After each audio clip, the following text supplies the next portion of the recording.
pleased to be joined once again by the co-founder and the CEO of Brilliant Detroit, Cindy Eggleton, joining us today to talk about the organization's continued excellent work providing for the children of our local community. Cindy, thanks for being back with us. It's such a pleasure. Thanks for having me. Appreciate having you on as we continue to put a lot of focus on the education of our kids as the pandemic continues on, as we've grown greater understanding of just what goes in to educating our kids in the modern age, and especially during a crisis like this. And some striking numbers recently. Only 15.1% of Detroit children are reading at grade level by third grade. That's obviously a very big concern. Brilliant Detroit and over 100 of its partners are doing great work and have been able to raise the reading levels for children by 2 grades in just a little bit over a year through some of these programs. Tell us a little bit about what some of these programs are, who they're being provided to, and just what impact they are having to be able to raise these kids' grade level reading by such a staggering rate in a short period of time. Yeah, so I just want to say this is an area that we really step into fully. So we have a number of efforts, and there are a couple in particular that we need some help with, okay? And so really a lot of what we do is to work with partners and do one-on-one tutoring. That is how we've been able to raise the grade levels the way that we have, because there's something really magical about having a relationship and a curriculum together. And so we have been doing one-on-one tutoring, but we are also introducing, coming up here soon, a new program which is called Experience Core. And Experience Core matches up somebody who's over 50 with a child. And so you're really getting an intergenerational approach. It is a highly evidence-based program, and this is the first time it will be in Detroit. And in Detroit, we want to do as much as possible to assure that kids are reading at grade level by third grade, because you read to learn up until third grade, and then you're reading to learn after third grade. So it is a critically important milestone. And with 15.1% of kids reading at grade level by third grade, we are one of the worst in the nation. And we aim to change that totally. And I think we can change it with the support of volunteers and really clear evidence-based programs. We're joined by Cindy Eggleton. She's the co-founder and CEO of Brilliant Detroit, joining us on the MegaCast today. Brilliant Detroit, their mission, as is reported from their website, is dedicated to building kid success, families and neighborhoods where families with children 0 to 8 have what they need to be school ready, healthy, and stable. They do this by providing proven programming and support year-round out of Brilliant Detroit homes in high-need neighborhoods. And so, Cindy, I know we've talked about this before, but it's good to provide some context for people that are just tuning into this and are hearing about the efforts to raise those numbers from 15.1% of children in Detroit being able to read on time at grade level in third grade. What are some of those programs that are available in these communities of high need that are helping these families provide the greater education that they need to their children, and to help raise these children's education levels that maybe they're not able to get in school, or because of other circumstances in their life that are impeding their education? Yeah, so we work with a lot of different programs that we bring based on where the family and the kids are. Those programs actually start at what I'd call 0 to actually help children and families learn how to be readers in the first place and love reading. That's a Raising a Reader, which is a national program that we are the affiliate for in Detroit. We also have programs which we work with other partners for, which pair a tutor along with a student, one-on-one tutoring, that those have some of the most progress to work with kids. There's 2 things that happen with that. One is you build a really clear relationship with the child both ways. I will tell you that our tutors feel like this is the most important thing for them, and we simply cannot do enough of that. And that's why we're adding Experience Core into our set of programs. We have about 9 dedicated solely to building either a love of reading or reading level into children's lives. So Experience Core again, pairs somebody who's over 50 with a child. So you really have that intergenerational relationship happening. It's got a ton of evidence about behind it. And it's actually a national program coming to Detroit. We do this out of 12 locations in Detroit. We aim to get to 24 by 2024. When we do that, here's the good news. We can change population level change. So that means that the statistic of 15.1 will not be the statistic any longer. And so we are highly focused on doing this going forward. So we're joined by Cindy Eggleton. She's the co-founder and the CEO of Brilliant Detroit. And these are really great programs that are helping a lot of kids and helping a lot of families in a really unfortunate situation that in most of these cases is to, and really in all of these cases, is to no fault of their own. These are inequities that have been present in our education systems for decades, that have continued to grow those inequities over the course of time and have really gone under a microscope over the past year or two that we've been dealing with this crisis, particularly because of the staggering changes that occurred when we all were going into those lockdowns and going into quarantine situations and not being in school and having to have our kids learn virtually. And one of those great dividing lines was the technology gap, which is extreme in many cases. What are some of these remaining inequities that need to be addressed so that not only that programs like yours aren't as necessary maybe in these communities, but even beyond that, so that when these programs are enacted in the communities, these are those last-ditch stopgaps that help to raise the general population of children in these communities of need to the highest level they can be at, instead of a catch-up measure that's getting them to the level that they should be at the most basic level. Yeah, you're hitting it, and it is through no fault of anybody's. Yeah. I will say that for most parents or all parents that I have ever met, they all want what's best for their children.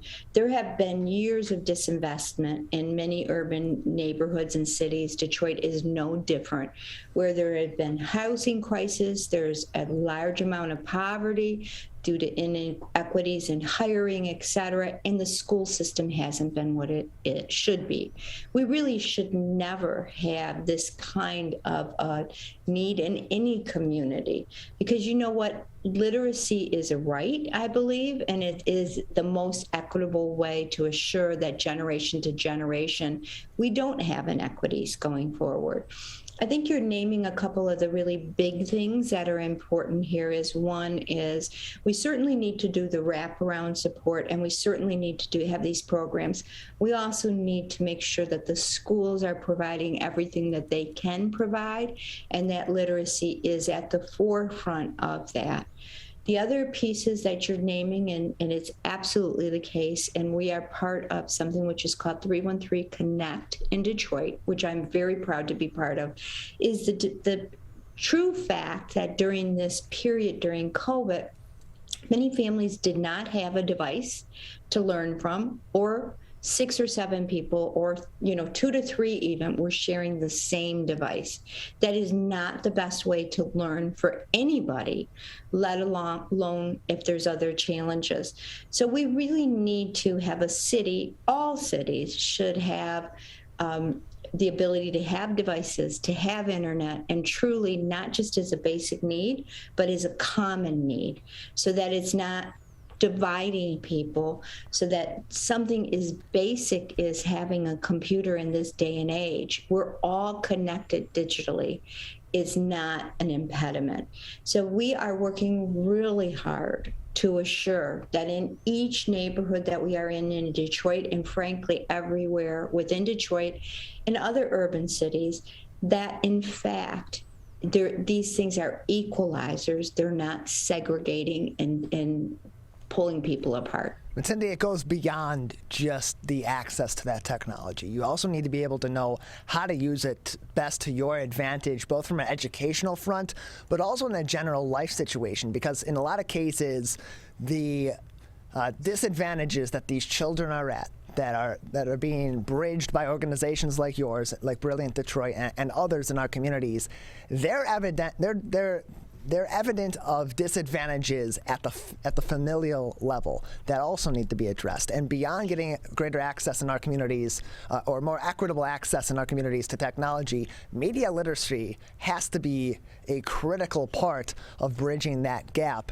Because if you have access to this technology, but you don't know how to use it at a level that is putting you on that even playing field, you're still at a disadvantage. It's just a different one. So in your case with Brilliant Detroit, in your efforts to kind of bridge those gaps in the education systems and try to bring these kids to a greater level of equity in their education that's not being provided from them from the education systems for a number of different reasons, how big of a part, if not now, but in the future, is media literacy in that effort? Oh, it's a big part right now. So let me talk a little bit about what we're doing. And again, we're connected to an effort in Detroit, which is called Connect 313 through the city of Detroit. It is one of the best efforts, I would say, in the country to assure that there is not a digital divide. And in that, you are also correct. It is not just devices and internet. It's really how do you both use it, but how do you use it for your dreams and hopes? It's for children and adults alike. So we have right now 5 of our locations are digital hubs where you can come and you can use a computer, you can borrow a computer, and in some cases we have free computers available, not in all cases, but in some cases. We also have each week where we have a digital week where we are providing education and support through that week, and we have a digital navigator to work one-on-one with families. It is critically important that we all have the skill sets. It's a basic skill set that is needed in this community and in this world right now. And if you are not able to be connected in that way, you're a little bit at a disadvantage. We don't want people to be at a disadvantage any longer, so we have stepped into this fully. We're joined by Cindy Eggleton. She is the CEO of Brilliant Detroit, joining us today on the MegaCast. You can learn more about her organization at brilliantdetroit.org. She is not only the CEO, but also the co-founder of that organization. And we have a few more minutes with you today, Cindy, before we'll say goodbye. So I want to give you a chance to talk about an upcoming effort you are in partnership in Brilliant Detroit is with the AARP Foundation Experience Corps. You're seeking some volunteers for that program. First, Tell us a little bit about what that program is, when it's going to go into effect, and then after that, what you need in order to have that program put its best foot forward. Thank you. So this is a program where we're doing a lot of active recruitment for volunteers right now. And basically, it is a program and effort through AARP, which is called Experience Corps, which pairs a tutor that is over 50 with a child. And they work with the child twice a week to improve literacy. They have some of the best outcomes I've ever seen, and we are going to bring this to Detroit. So we are critically thrilled about this. It's not just about the good outcomes. It is about us learning about each other generation to generation and forming a really good bond. So individuals that are volunteering that might be over 50, which would include me, clearly, you have a sense of purpose. It's something that you can really get behind. And for the children, it's actually learning others that are not in their age group or not in groups like their mom and dad necessarily, so that we are more connected as a society. And we're looking for as many volunteers as possible.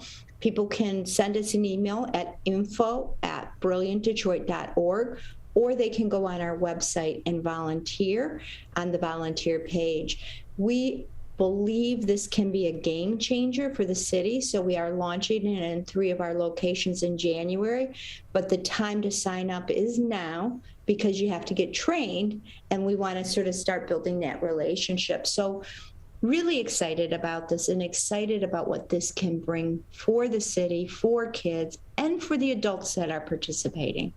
We're joined by Cindy Eggleton. She is the co-founder and CEO of Brilliant Detroit. Learn more information on their website at brilliantdetroit.org, including how you can volunteer for this program. It's really interesting because you want to pair these kids with people that have a lot of life experience that can not only help them, of course, improve their literacy, which is critical to their education, but also broaden their worldview. In a lot of cases, people that have this much life experience are able to better apply the stories that are being read by these kids, the concepts that are being read by these kids, provide additional context, and open those communications, which then even beyond just being able to know what you're reading and comprehend what you're reading, being able to apply that to your daily life is really important. So if you are someone that does qualify for this program and have the capacity to volunteer, highly encourage you to do so. You'll be impacting a lot of kids in our local area.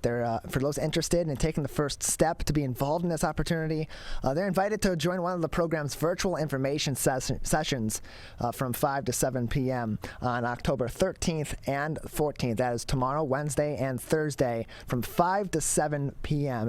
And Cindy, where can people find more information on that and get all the links that they need in order to join that virtual session if they are interested in volunteering to help a lot of kids in our local area? Thank you. You say this so well. I think I'm going to have you promote what we're doing. Sure. So all that anybody has to do is to email us at info@brilliantdetroit.org, and we will send the information and the links to sign up. And what I can do is I can promise you it will matter in the life of a child.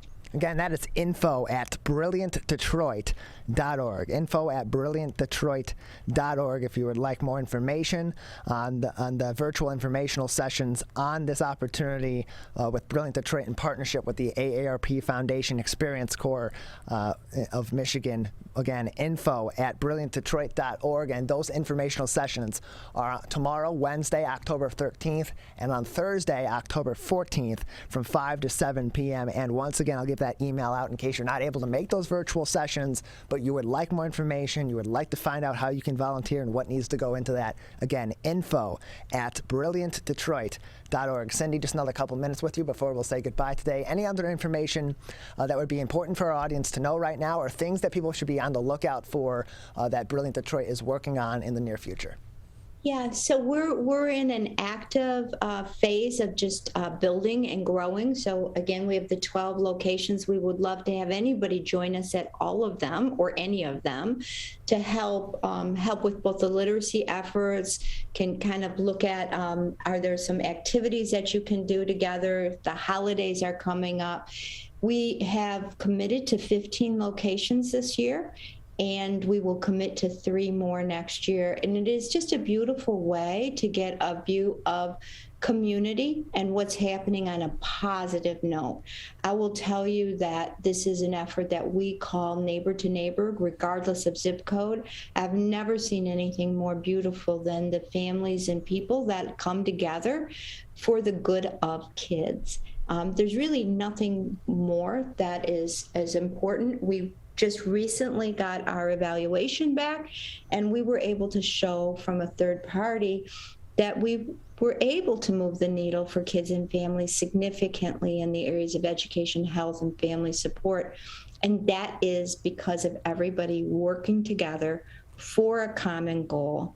And again, it's just a beautiful thing. We really repurpose these houses in the middle of the neighborhood, and they become a beacon of hope as opposed to something that might be abandoned.